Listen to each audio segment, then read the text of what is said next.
क्या एक ही बैगन है? तुम इसे मुझे दे दो, मुझे बहुत भूख लगी है। यह जादुई बैगन है, इसकी मदद से तुम कुछ भी कर सकती हो। तुम्हें जो चाहिए तुम इससे मांग सकती हो। एक गांव में सुखदेवी अपने परिवार के साथ रहती थी। नाम तो सुखदेवी था, पर उसके जीवन में सुख बिल्कुल भी नहीं था। वह बहुत ही गरीब थी। सुखदेवी का पति हमेशा बीमार रहता था। बीमारी के कारण ही एक दिन उसका देहांत हो गया।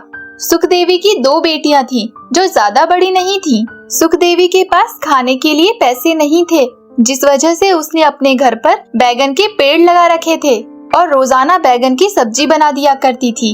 एक दिन उसकी बेटी चांदनी ने कहा, मुझसे रोज रोज ये बैगन की सब्जी नहीं खाई जाती, आप दूसरी सब्जी बना दीजिए ना।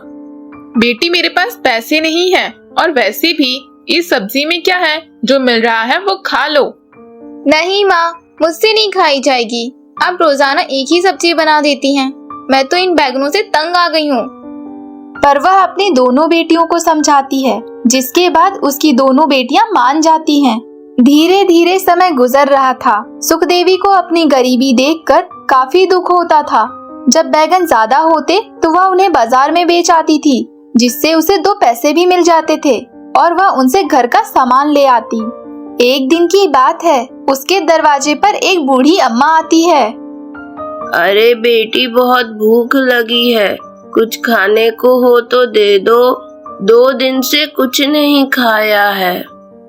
उस बूढ़ी अम्मा की आवाज सुनकर सुखदेवी बाहर निकल कर आती है और वह उससे कहती है, हाँ हाँ, क्यों नहीं, आप बैठिए, मैं अभी आपको खाना देती हूँ। और यह कहकर वह उसे रोटी खिला देती है। तुम्हारा बहुत बहुत धन्यवाद, जो तुमने मुझे खाने के लिए दिया। अरे वाह, तुम्हारे घर पर तो बहुत अच्छे बैगन लगे हुए हैं। क्या मैं इनमें से कुछ बैगन ले जा सकती हूँ? हाँ हाँ, ले जाइए। और यह कहकर वह उस बूढ़ी अम्मा को बैगन तोड़कर दे देती है। अब तो वह रोजाना उससे बैगन ले जाने लगी, जिस वजह से अब कभी कभार सुखदेवी के लिए भी बैगन नहीं बचते थे। और एक दिन की बात है, पेड़ पर बस एक ही बैगन लगा हुआ था और सुखदेवी ने उसे तोड़कर अपने आप से कहा, चलो आज आलू डालकर इसकी सब्जी बना देती हूँ, कल सुबह तक यही खाने को हो जाएगी। और यह कहकर वह उसे बनाने के लिए चली। तभी वहाँ वही बूढ़ी अम्मा आई और उन्होंने सुखदेवी से कहा, अरे बेटी, आज बैगन नहीं लगे क्या? अरे अम्मा, नहीं, आज तो बैगन नहीं है, यह एक ही बैगन है। क्या एक ही बैगन है? तुम इसे मुझे दे दो, मुझे बहुत भूख लगी है। यह सुनकर सुखदेवी काफी देर तक यही सोचती रही और फिर उसने वह बूढ़ी अम्मा को वह बैगन दे दिया।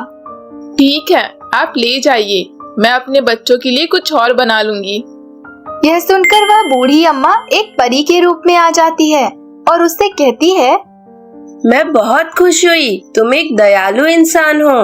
तुम्हारे पास एक ही बैगन था, पर फिर भी तुमने मुझे वह दे दिया। और वह परी अपनी जादू की छड़ी उस बैगन पर घुमाती है और उसे जादुई बना देती है। और इसके बाद वह सुखदेवी से कहती है, यह जादुई बैगन है, इसकी मदद से तुम कुछ भी कर सकती हो। तुम्हें जो चाहिए तुम इससे मांग सकती हो। क्या आप सच कह रही हैं? मुझे तो यकीन ही नहीं हो रहा है कि आप एक परी हैं। आपकी बहुत बहुत मेहरबानी, जो आपने मेरे ऊपर यह उपकार किया। अरे इसमें उपकार वाली बात क्या है? तुमने भी तो मेरी बहुत मदद की है। भले ही तुम गरीब हो, पर तुम्हारा दिल बहुत बड़ा है। फिर वह परी वहाँ से चली जाती है। जादुई बैगन को देखकर सुखदेवी बहुत खुश हो जाती है और सबसे पहले वह उसकी मदद से अपने लिए बहुत सारा खाना मांगती है, जिससे उसके पास बहुत सारा खाना आ जाता है, जिससे उसकी बच्चियां भरपेट खाना खा लेती हैं।